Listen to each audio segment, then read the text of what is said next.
Good morning students, कैसे हैं आप लोग? सब बढ़िया। चलिए देखिए, आज अपना सीएमए इंटर का कॉरपोरेट अकाउंटिंग एंड ऑडिटिंग का पेपर हुआ। सबसे पहले ओवरऑल रिव्यू की बात करें अपन तो पेपर मॉडरेट है, कोई टिपिकल क्वेश्चन इसके अंदर नहीं है, चाहे वो आपके कॉरपोरेट अकाउंटिंग का पार्ट हो चाहे आपके ऑडिट वाला पार्ट हो। ठीक है, आज अपन इसके जो पार्ट ए के एमसीक्यू क्वेश्चन है उनके ऊपर अपन डिस्कस करने जा रहे हैं।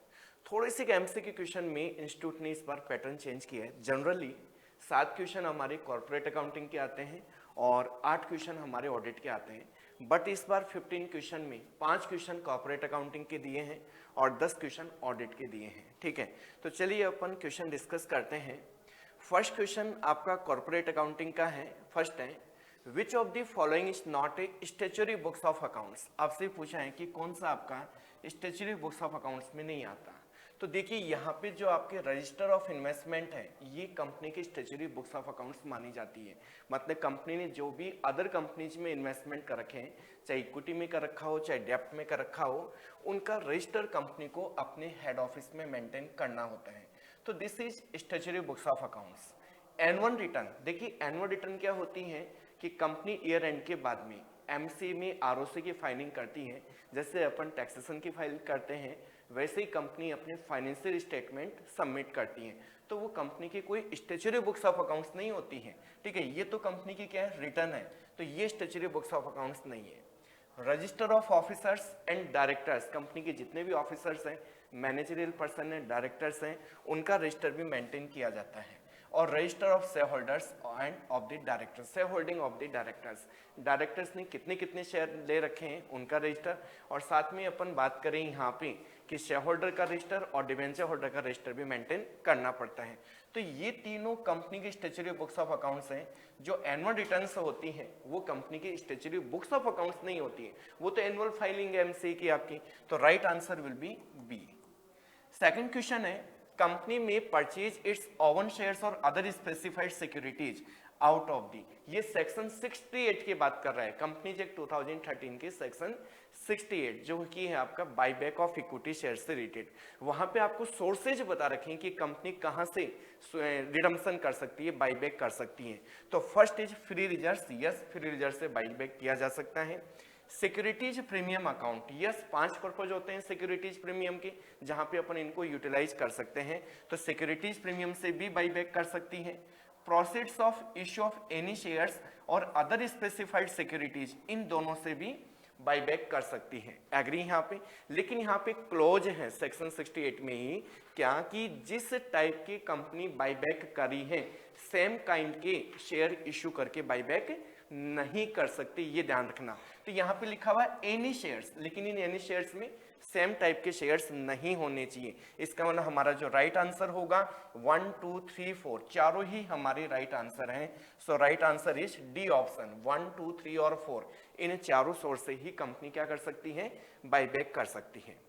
नेक्स्ट क्वेश्चन है question number 3, which of the following is or not a criteria to classify is a classify a liability as a contingent liability. क्या कहना चाह रहे हैं यहाँ पे कि कंटिजेंट लायबिलिटी को, ठीक है, यहाँ पे कोई भी लायबिलिटी है उसको कंटिजेंट लायबिलिटी में क्लासीफाई करने की क्राइटेरिया क्या क्या है, ये पूछा है आपसे।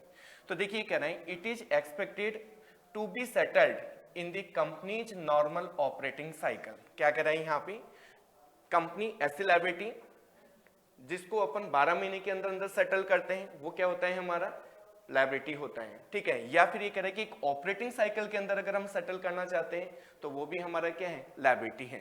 ठीक है, तो कंटिजेंट लायबिलिटी तो क्या होता है हमारा, कंटिजेंट कि उसका सेटलमेंट हो भी सकता है और नहीं भी हो सकता है।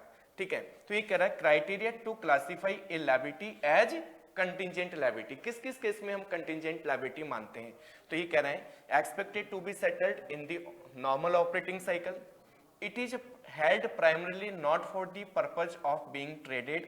ठीक है, थर्ड ऑप्शन कह रहे हैं it is due to be settled within 12 months after the reporting period, the company does not have an unconditional right to defer the settlement of the liability for at least 12 months after the reporting period. क्या कहना चाह रहे हैं यहाँ पे third के अंदर, बताइए इसमें आंसर क्या होना चाहिए। देखिए इसके अंदर जो आंसर होना चाहिए ये कह रहा है which of the following is not a criteria to classify as liability as current liability, कौन सा क्राइटेरिया नहीं है? तो बताइए इसमें आंसर क्या होना चाहिए? इसमें होना चाहिए, देखिए expected to be settled in the company's normal operating cycle, yes liability मानते हैं अपन यहाँ पे।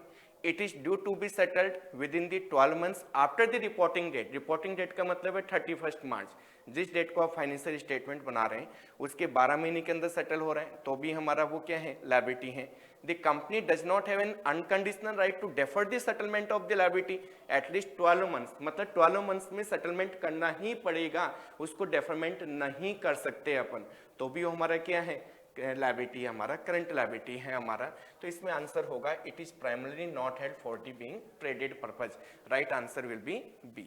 ठीक है, नेक्स्ट क्वेश्चन देखिए, in the note to accounts contingent liability shall be classified as, बोले कंटिजेंट लायबिलिटी को हम नॉट टू अकाउंट्स में कहाँ शो करते हैं? देखिए आपको पता है कि कंटिजेंट लायबिलिटी को हम बैलेंस शीट में कंसिडर नहीं करते हैं, लायबिलिटी कंसिडर करते हैं लेकिन कंटिजेंट लायबिलिटी को बैलेंस शीट में शो नहीं करते हैं, हम बैलेंस शीट के नीचे फुटनोट में या फिर हम नॉट टू अकाउंट्स में अपन शो करते हैं। तो क्या कह रहे हैं यहाँ पे कि कंटिजेंट लायबिलिटी किसको मानते हैं? बोले claim against the company not acknowledge as डेप्ट, बोले कंपनी के अगेंस्ट क्लेम है लेकिन अभी तक वो डेप्ट फाइनल नहीं हुआ है, मतलब लायबिलिटी क्रिएट नहीं हुआ, लायबिलिटी नहीं माना गया है, तो क्या माना जाएगा, कंटिजेंट लायबिलिटी माना जाएगा।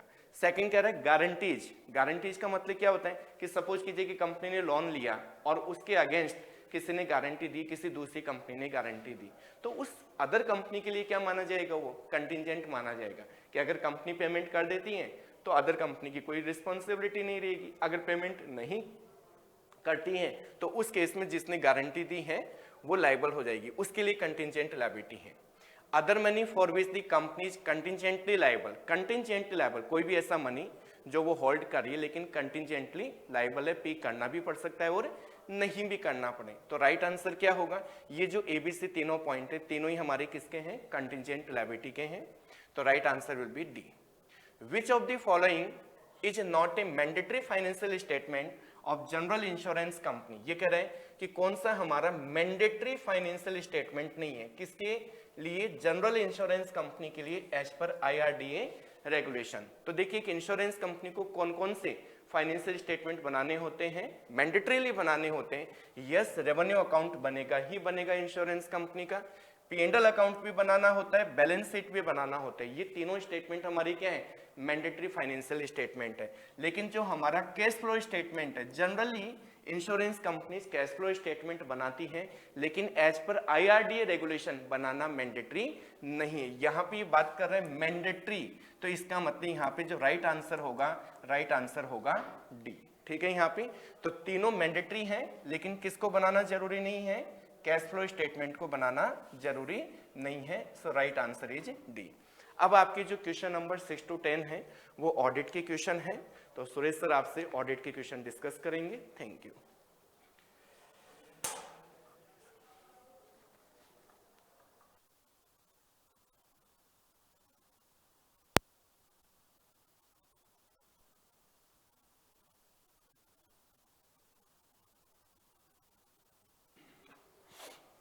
So hello everyone, good morning.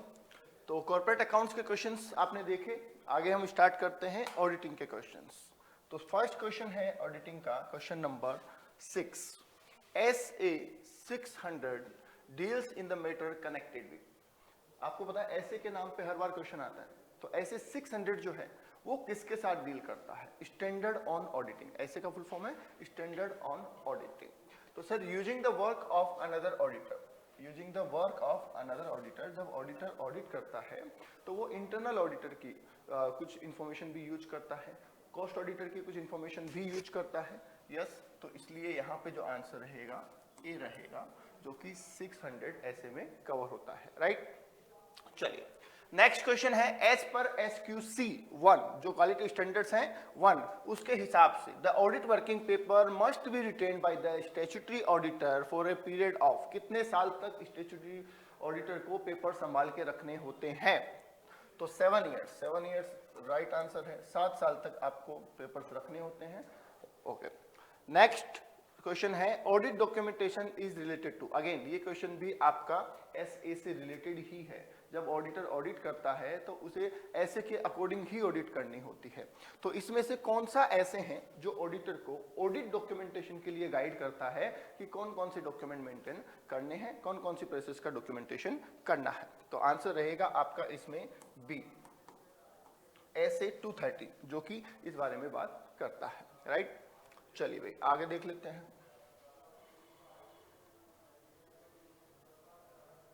Next जो क्वेश्चन है कॉस्ट ऑडिट से रिलेटेड है कि कॉस्ट ऑडिटर जब कॉस्ट ऑडिट करता है तो आपको बताया हुआ है कि 4 तरीके के फॉर्म उसे अल्टीमेटली फाइल करने होते हैं, CRA 1, CRA 2, CRA 3 and CRA 4, ठीक है। तो लिखा है cost auditor submit his report, इस पे ध्यान दीजिएगा, a cost auditor submit his report along with the reservation and observation in the form number.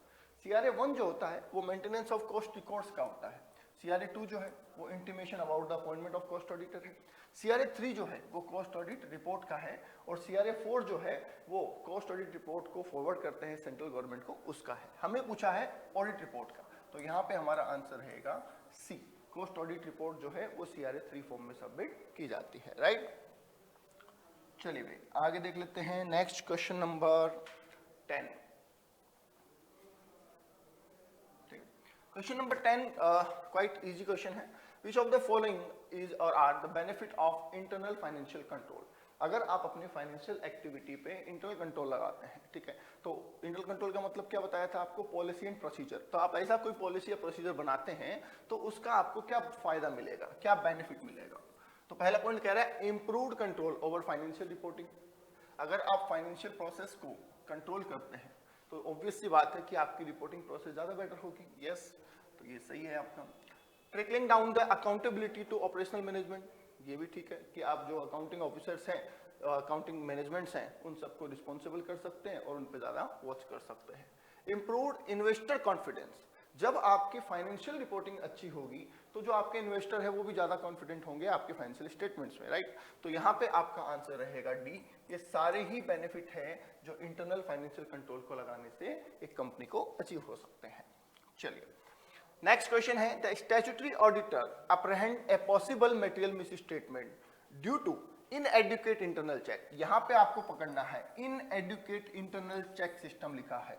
The risk associated with this apprehension is known as, मतलब कि सर ऑडिटर ने क्या, auditor को क्या लगा कि जो इंटरनल चेक है वो उसमें कुछ कमी है, ठीक है, और उसकी वजह से फ्रॉड रह गया या डिटेक्ट नहीं हो पाया। सर जब भी आप ऑडिट करते हैं, अगर ऑडिट करने के बावजूद सिस्टम में कोई एरर रह जाती है, मतलब कोई हमारी रिपोर्ट ओपिनियन गलत हो जाती है, तो उसमें जो रिस्क होती है उसको बोलते हैं ऑडिट रिस्क। ऑडिट रिस्क कई तरीके की होती हैं, तो जैसे इनहेरिट रिस्क, ऐसी रिस्क जिसको कम नहीं किया जा सकता, आप कितने भी कंट्रोल लगा लो, इसे तो रिस्क किया ही नहीं, कम किया ही नहीं जा सकता, ठीक है। पर सारे कंट्रोल लगाने के बाद, ठीक है, मतलब मैंने जितने मेरे हिसाब से लगने चाहिए थे एडुकेट कंट्रोल लगा दिया, उसके बाद भी रिस्क है, तब वो इनहेरेंट रिस्क है। पर यहाँ तो कंट्रोल ही इनएडुकेट है, तो इनहेरेंट रिस्क का तो सवाल हट गया। दूसरा है डिटेक्शन रिस्क। डिटेक्शन रिस्क का मतलब है कि हम जो हमारे डिटेक्शन कर रहे थे, हमने उसमें कोई लापरवाही की, तो उससे हम डिटेक्ट नहीं कर पाए, ठीक है। Control risk, yes this will be the right answer. Control risk की जो कंट्रोल लगे हुए, क्योंकि internal check is a part of internal control, तो जो कंट्रोल लगे हुए हैं अगर वही अप्रोप्रिएट नहीं है, हम तो क्या करेंगे, कंट्रोल पे यकीन करेंगे। अब कंट्रोल ही अगर प्रॉपर नहीं है तो फिर वो रिस्क रहनी है, ओपिनियन गलत हो सकती है। तो आंसर आपका यहाँ पे हो जाएगा सी, कंट्रोल रिस्क, राइट। चलिए भाई आगे देख लेते हैं क्वेश्चन नंबर 12 क्या कह रहा है। ओके, क्वेश्चन नंबर 12 कह रहा है in relation to the advances made by the bank an auditor needs to review which of the following. जब आप बैंक ऑडिट करते हैं तो आपको क्या करना होता है, बैंक ऑडिट में आपको लोन्स एंड एडवांसेस को वेरीफाई करना होता है कि बैंक ने जो लोन एंड एडवांसेस दिए हैं वो सिक्योर्ड हैं, उनके लिए प्रॉपर डॉक्यूमेंटेशन हुआ है, जो कंप्लायंसेस थे वो फुलफिल हुए हैं या नहीं हुए। तो आप इनमें क्या क्या चेक करेंगे। पहला, सर मैं स्क्रूटनी करूंगा सब्सिडी लेजर और कंट्रोल लेजर की, यस बिल्कुल करेंगे। दूसरा कह रहे हैं scrutinise the overdue accounts. Overdue वो होते हैं जिनका ईएमआई ओवरड्यू हो चुका है, ईएमआई की डेट निकल चुकी है पर अब तक पेमेंट नहीं हुआ, और उसकी रिकवरी कैसे की जा रही है, तो यस उसे भी हमें देखना पड़ेगा। Ensure proper documentation of accounts, कि सर उनको प्रॉपर नोटिस भेज दिए हैं, उनका रिकॉर्ड मेंटेन किया गया है, तो यस। तो देखा जाए तो सर अगर मुझे एडवांसेस की ऑडिट करनी है तो मुझे इन सारे पॉइंट्स को ही चेक करना पड़ेगा, तो राइट आंसर हमारा हो जाएगा डी।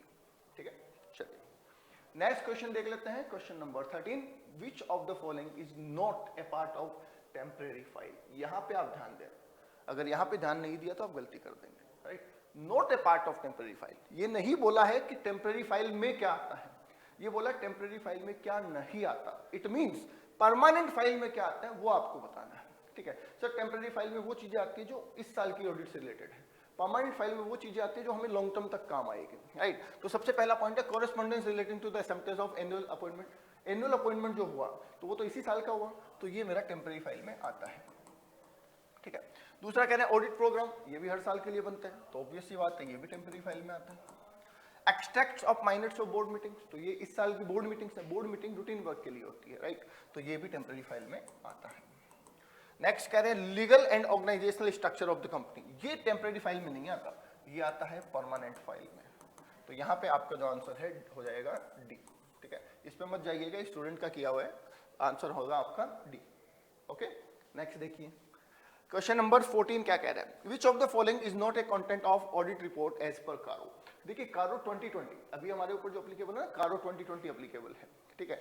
तो कारो क्या कहता है कि जो ऑडिटर अपनी ऑडिट रिपोर्ट तैयार करता है उसके अलावा उसे कुछ पॉइंट्स पे अपना कमेंट और करना होता है, just like inventory, loans, deposits, इन चीज़ों पे उसको इंटरनल कंट्रोल सिस्टम, इन सब से उसको अपनी राय देनी होती है, फिक्स एसेट पर राय देनी होती है। तो यहाँ पे बोला है which is not the phone not a content, कारो में से इनमें क्या नहीं आता है।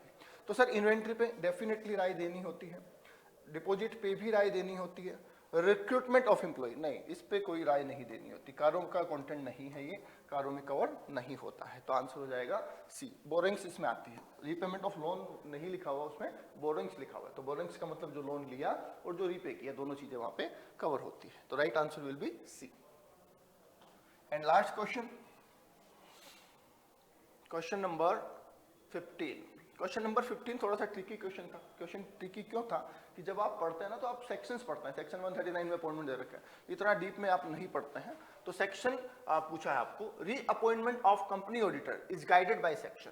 सर अपॉइंटमेंट ऑफ ऑडिटर जो होता है सेक्शन 139 में होता है, तो रीअपॉइंटमेंट कौन से में होता है, तो सब सेक्शन आपको बताना था यहाँ पे, राइट। तो सब सेक्शन की सर अगर हम बात करें तो यहाँ पे हो जाएगा 139(9), ठीक है। इसमें आपको बताया हुआ है कि अगर कोई ऑडिटर को रीअपॉइंट कंपनी करना चाहती है तो कर सकती है, सिर्फ 3 कंडीशन को छोड़ के। एक, कंपनी मना कर दे कि हम इसे दोबारा अपॉइंट नहीं करना चाहते, दूसरा ऑडिटर मना कर दे कि मैं दोबारा नहीं बनना चाहता, और तीसरा ऑडिटर डिसक्वालीफाइड हो जाए। अगर ये तीनों कंडीशन नहीं है तो ऑडिटर दोबारा ऑटोमेटिकली रीअपॉइंट हो जाता है, राइट। तो ये थे हमारे MCQ पार्ट, आज के लिए इतना ही, फिर मिलेंगे नेक्स्ट वीडियो में। Thank you.